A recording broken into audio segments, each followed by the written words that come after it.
Okay, so you're getting ready to publish your book, and you're trying to figure out what name you should use for the author's name. But aren't you required to use your own name on Amazon and these other sites? Isn't it dishonest to use a pen name when you're trying to make decisions like this? Well, we're going to get into this in today's video. This is Chris Baird from selfpublishingmadeeasynow.com, where self-publishing doesn't have to be so hard. In today's video, we are going to discuss, can you self-publish under a pen name in 2023? So the first thing we're going to look at in the introduction is understanding the concept of pen names, and this is such an important one. They're also known as pseudonyms or nom de plumes or fictitious names. They're just fictitious names used by authors in order to publish a work under a different identity.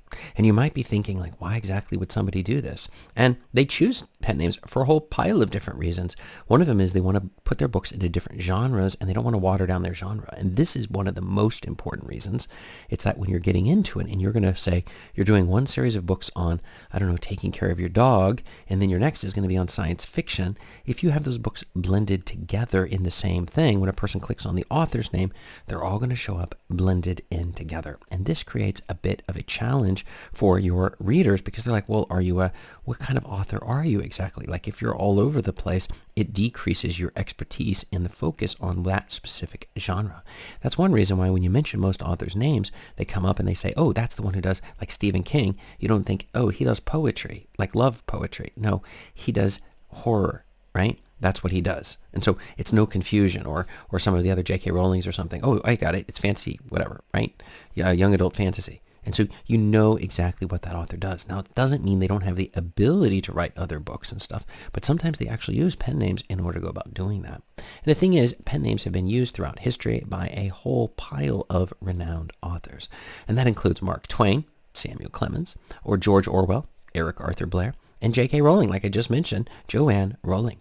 And these writers are using it to express themselves freely while still having a separate identity, so it doesn't have to have the same. Their public persona and their private life don't have to overlap with each other, which is a really good reason to do this. Now, reasons for using a pen name in self-publishing. The first thing is for privacy and personal protection.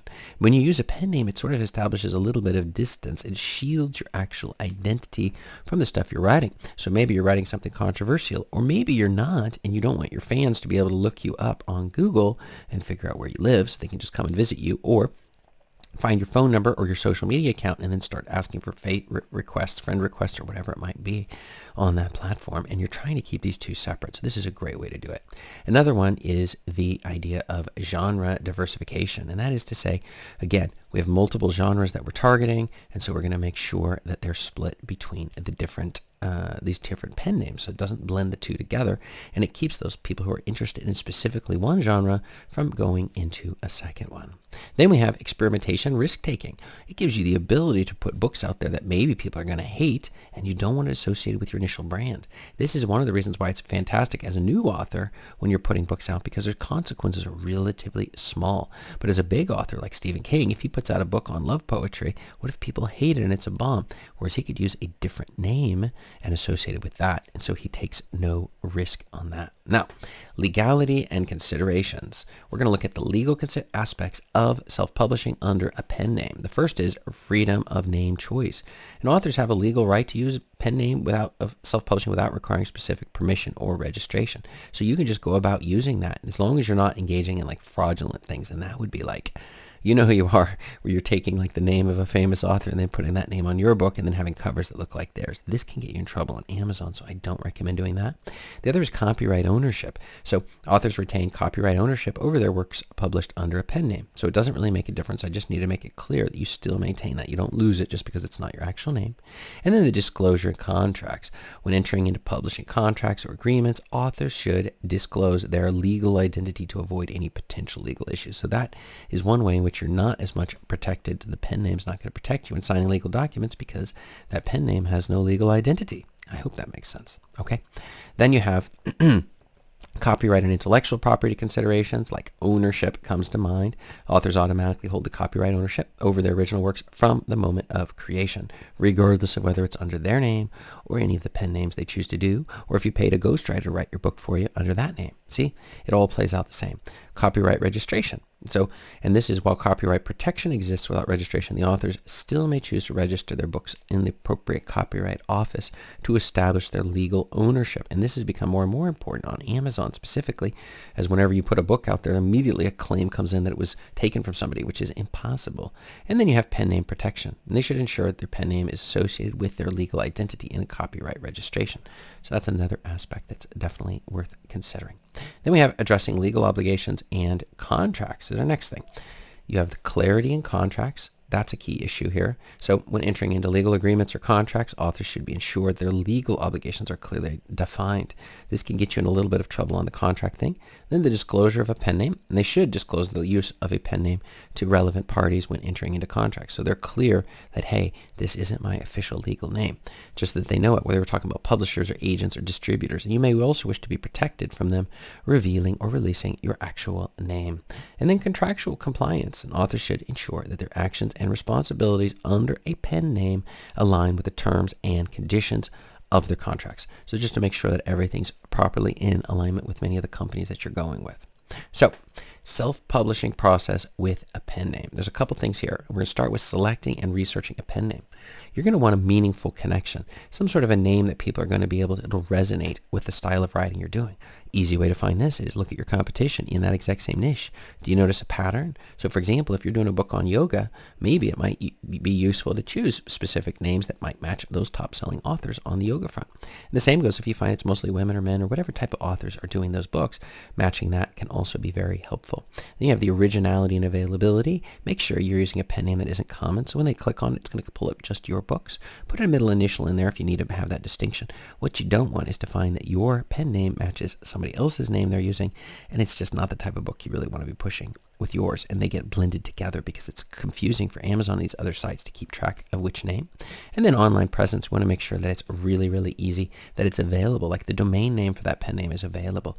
You're going to want to buy that, okay? And I talk my clients through this. I can also help you. Just check out below my book a discovery session right there in the description, and we will have a chat on that exact subject.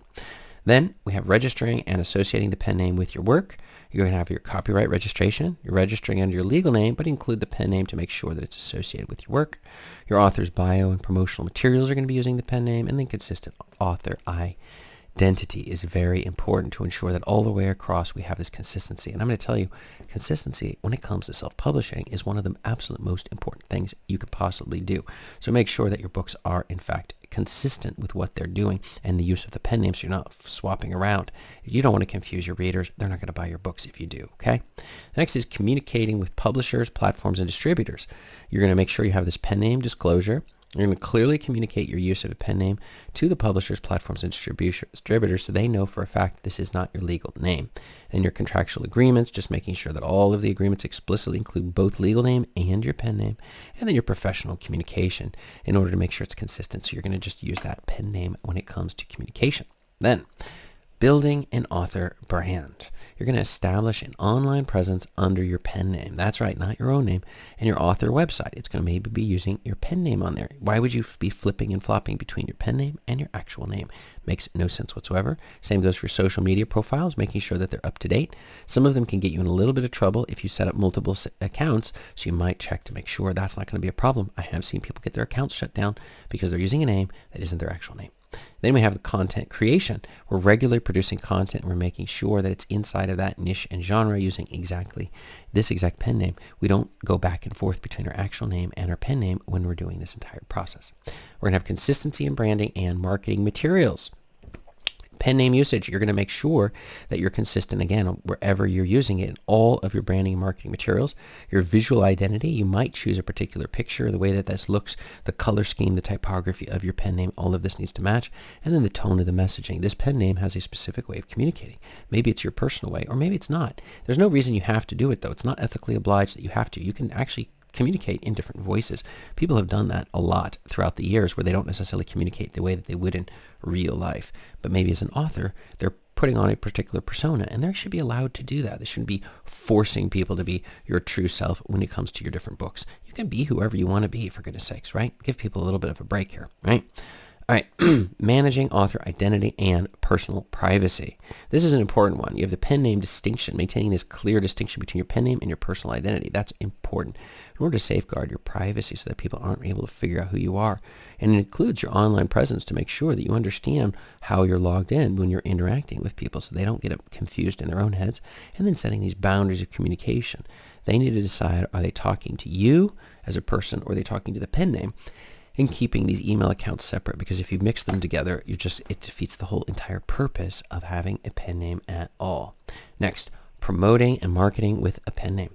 Strategies for promoting books and engaging readers. The first is your targeted audience. Figure out what exactly they have in terms of expectations on this whole pen name thing, okay? We're going to use compelling book marketing. We're going to want to make sure that our book marketing uses materials and such, trailers, eye-catching things that are going to use this pen name as well, so it's going to further capture them. And then your reader engagement. We're going to be actively engaging with our readers through social media, author events, online communities, responding to comments on question and answer forums and sessions and running content giveaways, all of these things that are going to be using our pen name to make sure that we're doing this stuff. And engaging with communities and social media. We're going to find relevant communities that we can deal with where we're using our pen name and we're all logged in. So we just make sure that we don't even have to really remember it. It can sometimes be hard if your first name is different than your pen name. So it's just something you may have to practice a little bit with. And then authentic interaction. You're still going to be interacting with people in all of these formats, but making sure that it feels real. It's not just some fake version of you. Okay. That's one reason why I really don't suggest making your pen name persona way different than your own. It just makes you have to remember too many things. It's so easy to screw this up. Okay. You're going to share valuable content with your audience under this pen name to make sure that you're actually reaching them in a way that is meaningful. That's going to make them want to buy more of your books. Now, dealing with interviews and public appearances, this starts to get really tricky. Preparation, you've got to be prepared. You're using a different name. That means people are going to interact with you in a way that maybe in real life people aren't normally interacting with you. So now you've got two different names. Do you have two different personas? Then you have authenticity. How can you be your authentic self if you're using a different name? Well, you can sort of go along with it as long as your pen name persona is the same as your actual persona, just a different name. And again, that first name issue somebody will be calling your name out, your pen name, and then you won't even turn around. That can be a little bit of a challenge.